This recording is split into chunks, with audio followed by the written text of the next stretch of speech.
Em pronunciamento por meio de suas redes sociais, o senador Flávio Bolsonaro, filho do presidente Jair Bolsonaro, repudiou sessão organizada por Renan Calheiros na CPI da pandemia, também conhecida como CPI do Circo, CPI da Cortina de Fumaça e Tribunal de Renan Calheiros. O parlamentar qualificou a conduta do relator da Comissão Parlamentar de Inquérito como algo macabro, insensível e desonesto. O senador Flávio Bolsonaro disse: "O que estamos testemunhando é algo macabro, triste e lamentável. Dia macabro na CPI. Pessoas com histórico anti-Bolsonaro foram escolhidas a dedo para culpá-lo pelas mortes de seus familiares. Até o presidente da ONG Rio de Paz, que sempre fez oposição a Bolsonaro, foi escolhido. Um total desrespeito com as quase 600 mil vítimas da pandemia." O senador afirmou que o governo federal fez todo o possível.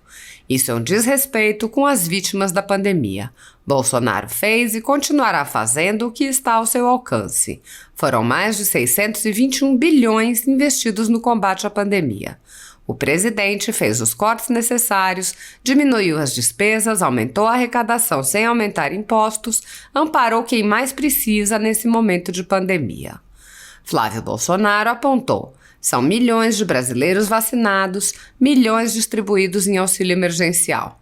Pessoas necessitadas poderiam até partir para a loucura de saquear supermercados por necessidade. Foi o presidente Jair Bolsonaro que impediu esse caos aqui no Brasil. Meu repúdio aos senadores que estão tocando os trabalhos nesta CPI, que está entrando para a história como algo que mancha o Senado Federal. A população olha para a CPI com nojo. Terá a audácia, a falta de sensibilidade de explorar a dor dessas pessoas. Isso é muito feio e precisa ser denunciado." Enquanto se recusou a investigar indícios de corrupção com os recursos enviados pelo governo federal para os estados e municípios, a CPI não poupou esforços em humilhar pessoas e empresas que manifestaram apoio ao presidente Jair Bolsonaro, além de quebrar sigilo sem qualquer fundamentação, vazar dados sigilosos para a imprensa e ameaçar pessoas de prisão. O procedimento é o mesmo observado em inquéritos conduzidos em cortes superiores.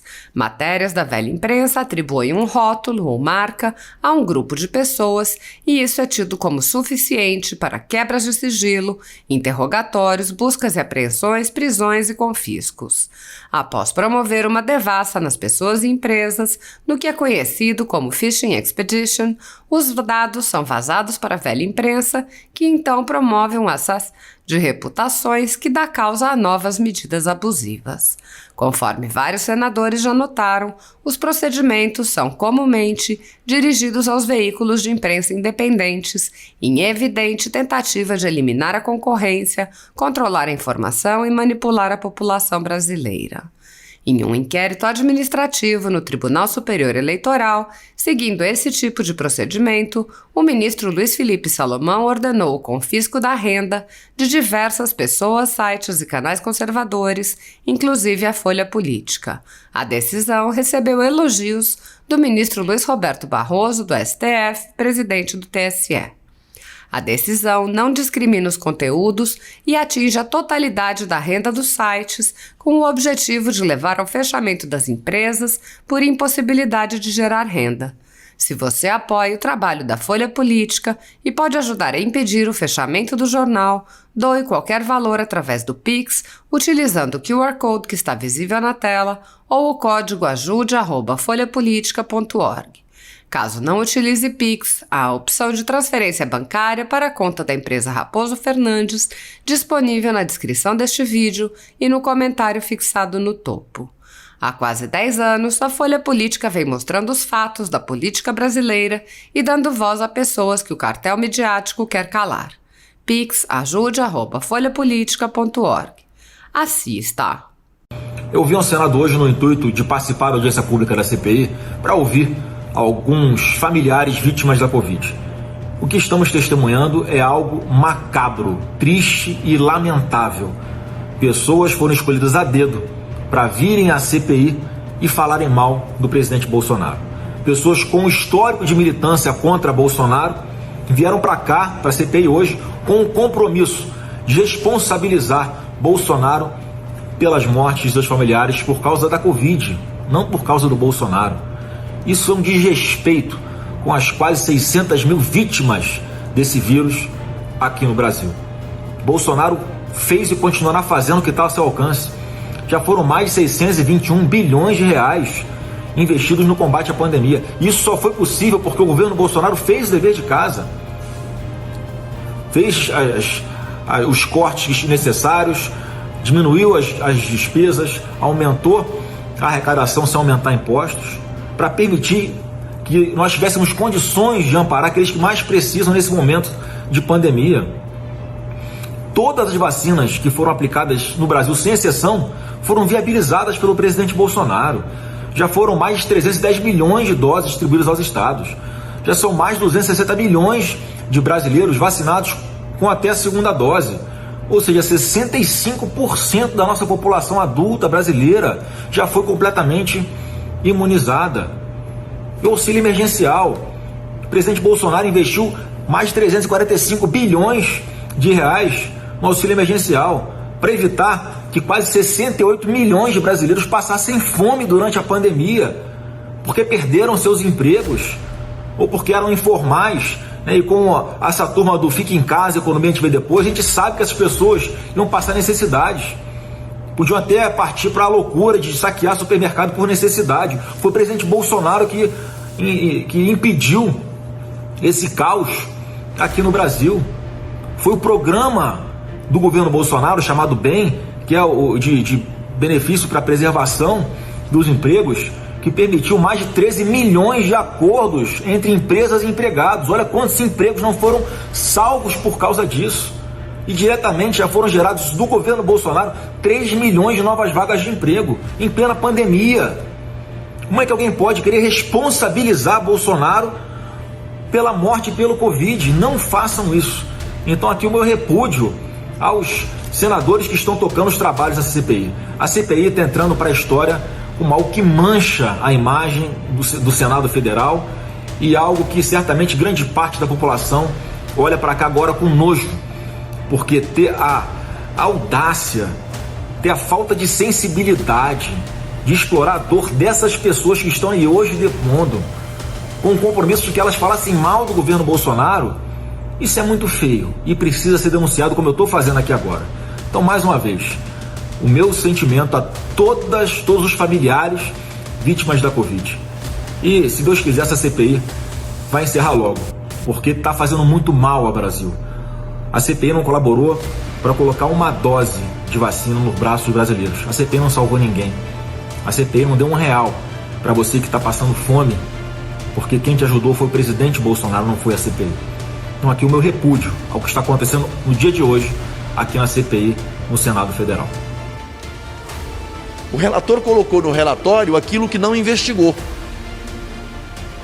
E deixou de colocar no relatório aquilo que chegou à CPI, que foram as provas, as evidências de crimes, de corrupção passiva, de corrupção ativa, de organização criminosa, de fraude à licitação. Isso ele não quis colocar no relatório.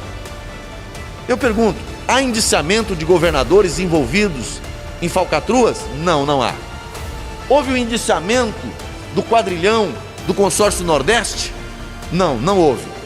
Mas tem delação, apontando que houve crime, apontando que houve combinação de resultados, apontando que houve, inclusive, a combinação de pagamento de vantagens. E por que não investigou e por que não indicia? Porque o alvo é um só, o presidente Bolsonaro. Não importa provas, não importa evidências, importa simplesmente em atacar o presidente da República.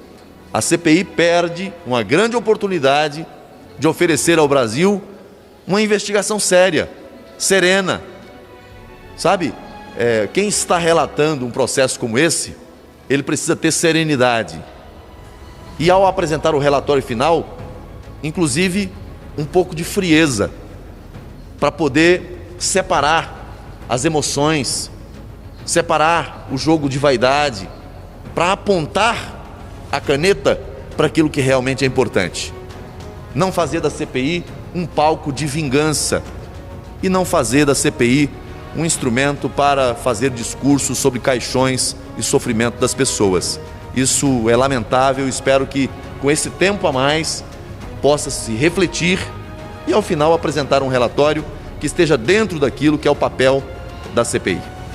Senador, o senhor acredita que a audiência pública de hoje, ela de alguma forma contribui para o fechamento desse relatório? Veja, assim, a audiência pública de hoje é mais para ouvir, né, pessoas que foram, de certa forma, vítimas, né, da Covid-19. São filhos, são pais, são familiares que perderam alguém, né? Felizmente, outros conseguiram vencer a pandemia, mas muitos perderam a vida. Nós tivemos cerca de 600 mil, mais de 600 mil pessoas que perderam a vida. Algumas com comorbidades, com fragilidades na saúde, outras que tinham a saúde plena, mas que também acabou falecendo. É triste isso. Agora, os depoimentos de hoje traz para dentro da CPI, né, o sentimento daqueles que perderam, e todos nós perdemos. Aqui tem uma representação. Agora, esse fato é em razão da culpa de alguém? A culpa é do presidente da República, né, e os governadores e prefeitos não têm culpa nenhuma, tudo é o presidente. Então, assim, é uma estratégia para tentar desgastar a imagem do presidente a partir do sofrimento das pessoas. O que está acontecendo hoje é prolongar o sofrimento dessas pessoas, é prolongar o sofrimento dessas famílias. Não acho que seja adequado. O que a CPI deveria dar é respostas para os maus feitos. Mostrar que investigou, que identificou corrupção, que foi atrás de quem cometeu e que está enquadrando quem cometeu esses crimes. Mas uma CPI que projetou o seu trabalho em proteger governantes e pessoas que se envolveram com falcatruas, não tem credibilidade e não tem o que oferecer à sociedade. Hoje, assim, eu estive na CPI, até me inscrevi, mas é um dia mais de ouvir, né, o sofrimento dessas pessoas e refletir sobre isso, mas, repito, é um ato que prolonga o sofrimento dessas pessoas, não encerra o sofrimento. Isso não vai trazer de volta nenhuma dessas pessoas, mas o que a CPI deveria fazer era uma investigação séria, profunda, olhando para os fatos, para as provas, para as evidências, e aí sim, dar respostas para a sociedade, e não ficar fazendo aqui discursos sobre caixões e usando o sofrimento das pessoas para promover um ato político que não acredito que seja o que o Brasil espera nesse momento. Obrigada, senador. Muito obrigado, gente. O mal que a CPI podia causar ao governo já causou. O relator, o tempo todo, conduziu os trabalhos dele acusando o presidente da República, acusando o governo federal. O relatório dele não vai ter nenhuma surpresa. Ele já disse tudo que pensa em relação ao governo federal desde o primeiro dia. Ele pré-julgou o governo federal e nunca reconheceu aquilo que o governo federal está fazendo. Então ele pré-julga o governo federal, vai ser um relatório que não vai ter nenhuma novidade, mas ele protege os governadores e prefeitos que são acusados de crimes gravíssimos, de corrupção ativa, corrupção passiva, organização criminosa, fraude à licitação. Ou seja, ele protege, né, os estados e municípios e acusa o governo federal. A sociedade já entendeu esse jogo. É muito triste que tenha acontecido. Não acho que tenha nenhum efeito prático. A CPI pode investigar as ações do governo federal, mas também aquilo que aconteceu nos estados e municípios com recursos federais. Se houve recurso federal encaminhado para os estados e municípios, a CPI tem competência para investigar. Assim como tem a Polícia Federal, assim como tem o Ministério Público Federal e o Tribunal de Contas da União. A CPI poderia investigar, mas ela não quis investigar o que aconteceu nos estados e nos municípios. Ela não quis investigar. O requerimento dessa CPI previa a investigação das ações do governo federal nos estados e nos municípios, onde houve repasse de recurso federal. A decisão de não investigar foi uma decisão política do comando da CPI. Eles escolheram não investigar, escolheram, de certa maneira, blindar, proteger, né, os governos estaduais e municipais. Por isso a CPI acaba tendo uma credibilidade menor. Porque quando a sociedade olha para a CPI e vê ela protegendo acusados de corrupção e acusando apenas o governo federal, onde não há acusação de corrupção, nós não tivemos nenhuma operação da Polícia Federal contra o governo federal em razão de qualquer suspeita, né? Agora, nos estados e nos municípios aconteceram. Eles escolheram não investigar.